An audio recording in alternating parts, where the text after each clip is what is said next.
ನಿಮ್ಮ favourite serials ಈಗ ಟಿವಿಗಿಂತ ಮುಂಚೆ ಸನ್ ನೆಕ್ಸ್ಟ್ ಆಪ್ ನಲ್ಲಿ ಜಾಲಿಯಾಗಿ ಎಲ್ಲರಿಗಿಂತ ಮುಂಚೆ ನೋಡಿ. ಈಗಲೇ ಸನ್ ನೆಕ್ಸ್ಟ್ ಆಪ್ ಡೌನ್ಲೋಡ್ ಮಾಡಿ ಮತ್ತು ಸಬ್ಸ್ಕ್ರೈಬ್ ಮಾಡ್ಕೊಳ್ಳಿ.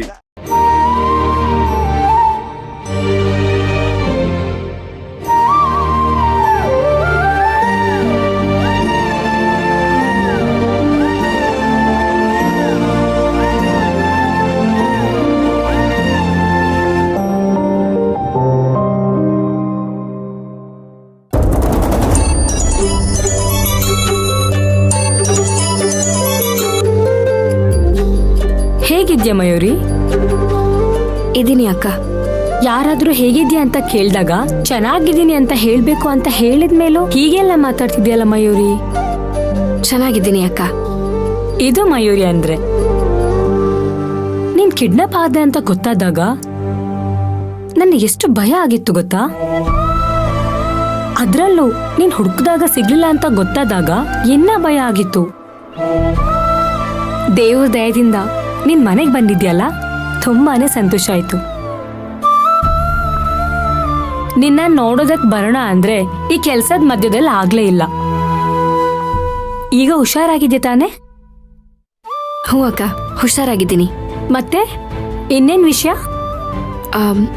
ಅಕ್ಕ, ಅದು ನಿಮ್ಮಿಂದ ಒಂದ್ ಸಹಾಯ ಆಗ್ಬೇಕಾಗಿತ್ತು. ಅದನ್ ಕೇಳ್ತಾರಾ? ಏನಾಗ್ಬೇಕು ಹೇಳು. ನೀನ್ ಏನ್ ಹೇಳಿದ್ರು ನಾನ್ ಮಾಡ್ತೀನಿ. ಅದು ನಾಳೆ ನಮ್ ತಾಯಿ ತಿಥಿ ದಿವ್ಸ. ಊರಲ್ಲಿರುವಾಗ ಪ್ರತಿ ವರ್ಷ ಪೂಜೆ ಮಾಡಿ 3-4 ಜನ ಸುಮಂಗಲಿಯರಿಗೆ ಸೀರೆ ಕೊಡ್ತಿದ್ದೆ.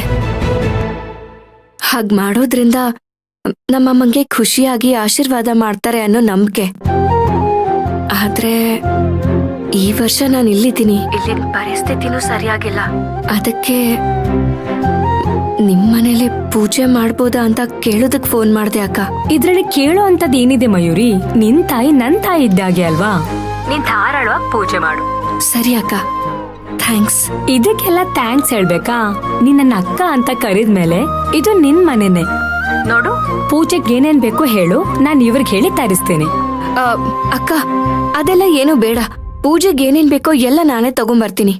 ನೀವು 3-4 ಜನ ಸುಮಂಗಲಿಯರನ್ನ ಕರ್ಸಿ ಸಾಕು. ನೀನ್ ಯೋಚನೆ ಮಾಡ್ಬೇಡ, ನನ್ ಮನೆ ಅಕ್ಕಪಕ್ಕದಲ್ಲಿರುವವರಿಗೆ ಹೇಳ್ತೀನಿ, ಅವ್ರು ಬರ್ತಾರೆ. ಸರಿ ಅಕ್ಕ, ಹಾಗಿದ್ರೆ ನಿಮ್ ಮನೇಲಿ ಪೂಜೆ ಇಟ್ಕೊಂಡಿರೋದನ್ನ ದೊಡ್ಡ ಯಜಮಾನ್ರಿಗೆ ಒಂದ್ ಮಾತು ಹೇಳ್ಬಿಡ್ತೀನಿ. ಸರಿ, ಹಾಗೆ ಮಾಡು. ಆಯ್ತಕ್ಕ.